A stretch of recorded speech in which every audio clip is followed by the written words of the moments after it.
Salwa na.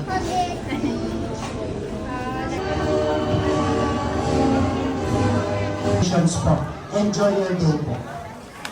Abe ko, eto na naman ang abe nyo, abe ko.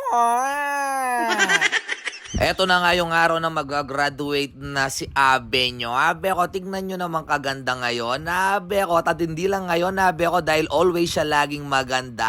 Abe ko, nagre-reklamo pa siya dyan. Abe ko, ba't daw hindi ko binukas yung pinto para sa kanya? Abe ko, dahil Disney princess ko daw siya. Abe ko. Talagang ang bilis ng panahon. Abe ko, dahil tingnan nyo, dati bingo iyapangin ni Kuwane. Abe ko.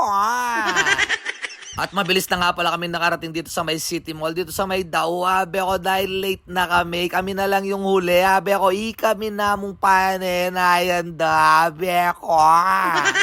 Siyempre, anong pa nga ba? Siyempre, yung mga artista, abe ko, kailangan pa nilang talwidin, abe ko, man tambing mumuna rin, abe ko, ilang panenayan da talaga rin, abe ko. Nung pagdating na nga namin, abe ko, inumpisahan na, tapos ayan na, sinabayan na ng bayang Magiliw, abe ko, in Tagalog, lupang hinirang, abe ko. Tapos sinabayan na rin ng kanta ng Mabalakat, abe ko.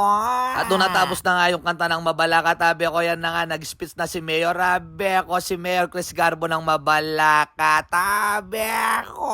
Dahil sa sobrang busy niya, abe ko, hindi na siya nakapunta, abe ko, kaya virtual, ano na lang ngayon, virtual board divine na yan. Habang nagsasalita nga pala si Vice Mayor, abe ko, sa speech na yan na nga, sinundo na si Abe nyo tsaka si Julian Kulet, abe ko, dahil sila yung sasayaw o magkakanta, abe ko. Kung natapos na nga magsalita si Vice Mayor, ayan na, makaredy nori abe nyo tsaka yung mga kaklase niya, abe ko, kakanta at sasayaw na sila, abe ko.